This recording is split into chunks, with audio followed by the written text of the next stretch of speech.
لیکن میں آپ سب بھائیوں کے سامنے بات یہ رکھ رہا ہوں کہ دیکھیے جو دین کی دعوت کا کام ہے نا، اس کام کے اندر یہ پوری امت کی ذمہ داری ہے. اور اللہ کے رسول محمد صلی اللہ علیہ وسلم نے کیا فرمایا؟ بلغوا انی ولو آیا، پہنچا دو مجھ سے چاہے ایک آیت کیوں نہ ہو. صحیح بخاری کی حدیث. اب ایک آیت تو پہنچا سکتے ہیں آپ. علم ہے تو زبان کھولنا ہے، علم نہیں ہے تو زبان. تو آپ کے پاس علم ہے تو آپ بالکل بتائیے لوگوں کو یہ حق ہے، یہ باطل ہے، یہ شرک ہے، یہ کفر ہے، یہ توحید ہے، یہ اخلاص ہے، یہ سنت ہے، یہ بدعت ہے، یہ فرض ہے، یہ واجب ہے، مستحب ہے، یہ کرنا چاہیے نہیں کرنا. آپ کو جو علم ہے آپ بتائیے، اس سے کون منع کرتا ہے. لیکن ضروری ہے کہ آپ علم کے مطابق ہی بات کریں. آپ یقیناً دعوت کا کام کریں. دعوت کا کام مطلب بلائیں. آپ کو ایک اچھائی معلوم ہے، نیکی معلوم ہے، آپ اس کی طرف لوگوں کو. آپ کو پتہ ہے نماز فرض ہے، دین اسلام کا ستون ہے، اور اس کی جماعت فرض ہے، اور مسلمانوں کے ساتھ باجماعت مسجد میں حاضر ہونا چاہیے. آپ بلائیے، آؤ اللہ کی گھر کی طرف، آؤ باجماعت نماز پڑھیں. کیوں گھر میں نماز پڑھتے ہو؟ کیوں نماز نہیں پڑھتے ہو؟ کیوں غفلت برتتے ہو؟ کیوں آفس میں پڑھ لیتے ہو وغیرہ؟ کیوں کھیل کود میں وقت ضائع کرتے ہو؟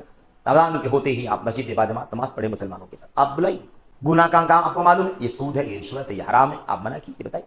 اس سے کوئی منع نہیں. لیکن یہی معنی ہے اللہ کے نبی علیہ السلام کی حدیث کا، بلغوا عنی ولو آیا، میری طرف سے لوگوں کو پہنچا دو چاہے تمہیں ایک آیت پتا ہو. اگر ایک آیت ہی صحیح تمہیں معلوم ہو گئی ہے تو وہ کیا کرو، لوگوں کو بتا دو.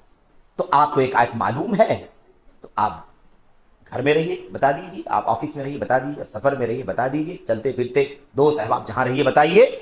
لیکن اگر آپ کو ایک آیت معلوم ہے تو ایک آیت کو لے کے آپ گھنٹے بھر کی تقریر تو نہیں کر سکتے نا. بات سمجھ آ رہی کہ نہیں آ رہی ہے؟ ایک دو دواؤں کے نام تو بچے کو بھی معلوم ہوتا ہے، تو کیا وہ دواخانہ کھول سکتا ہے؟ بتاؤ.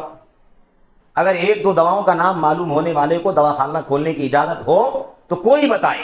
تو جب ایک دو چار دواؤں کے نام جس کو معلوم دواخانہ نہیں کھول سکتا ہے، تو ایک دو مسئلہ جس کو معلوم ہو وہ لوگوں کے عقیدے کیسے بگاڑ سکتا ہے؟ جبکہ دواخانہ کھولے گا تو جان ہی کو نقصان پہنچائے گا، صحت خراب کرے گا، جان کسی کے لے لے گا. لیکن جس کو عقیدہ ایمان نہیں معلوم ہے وہ لوگوں کے عقیدے بگاڑ کے جہنم کا راستہ دکھا دے گا.